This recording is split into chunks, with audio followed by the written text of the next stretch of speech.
I'm Dave Collins with cleverhiker.com, and in this episode we're going to take a look at backpacking knives for the trail.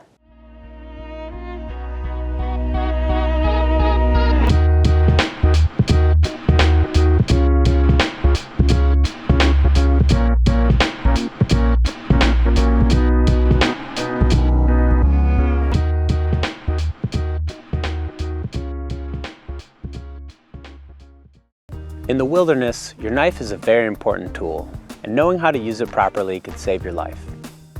You can use your knife to help make a fire in the rain, build an emergency shelter, fix broken gear, whittle tools for survival, or even protect yourself against wild animals. On the other hand, not knowing how to use your knife properly can put you in great danger. Knife safety may seem simple, and it often is, but don't take it lightly. In a survival situation, you might be cold, hungry, and exhausted. Using your knife quickly and without care could make a bad situation much worse. For that reason, it's always important to practice proper knife safety and test your tools before you take them into the backcountry.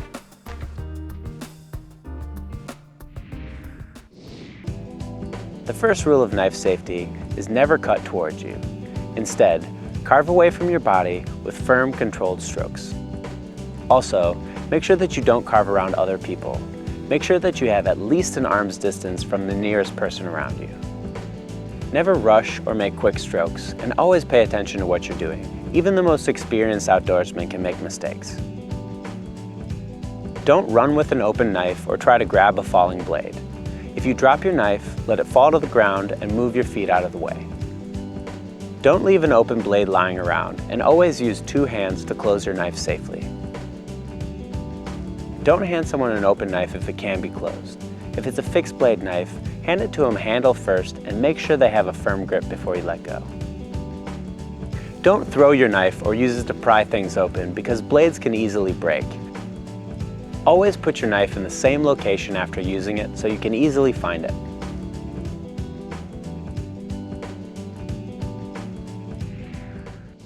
Keep your blade nice and sharp because a dull knife is a bad tool. A dull knife will take more energy to cut and will force you to use more pressure, which can cause slip-ups.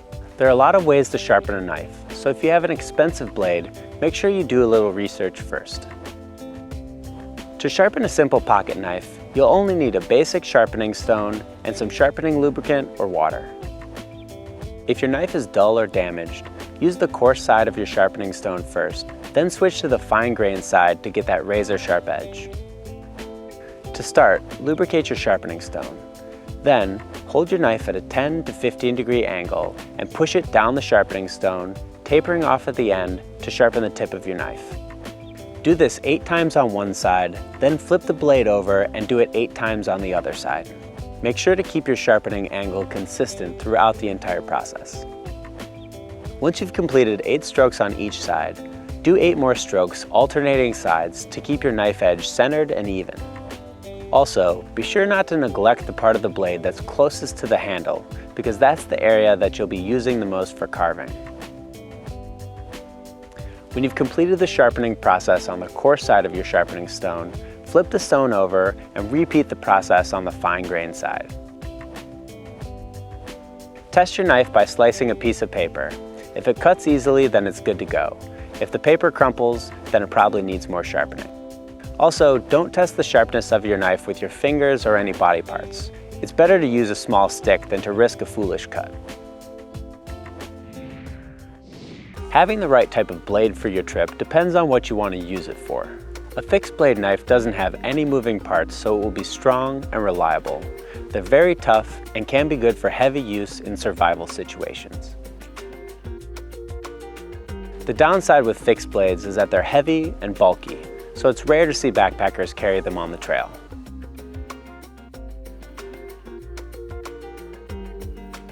A folding knife or locking blade knife will be much more compact and will also generally be a lot lighter too. They do have more moving parts and won't be quite as sturdy as a fixed blade knife, but they're still very reliable. Also, be very careful when closing a folding knife so you don't close it on your fingers, which is a common accident with locking blades. Multi-tool knives can also be light and compact. They come with a bunch of other tools, some of which will be useful. like pliers for repairing gear in the field. Some multi-tools are unnecessarily heavy though, and have way too many gadgets that aren't useful. The knives on multi-tools tend to be basic but functional. If you're looking for a really powerful blade, this probably won't be the best fit. Some lightweight backpackers even hike with the most basic lightweight cutting tool, a flat blade razor. This is obviously very light, but is a lot less functional. To maintain your knife, keep it dry, sharp, and clean. Use oil on the blade and hinge to keep it working smoothly and to keep the rust off.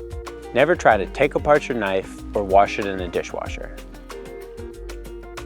You might find that carrying a big backpacking knife can be a bit overkill because you'll mostly be using it for small tasks, like opening food packets or cutting small pieces of tent cord. If that's the case, minimize your knife weight, but make sure that you still have the functionality that you would need in a survival situation.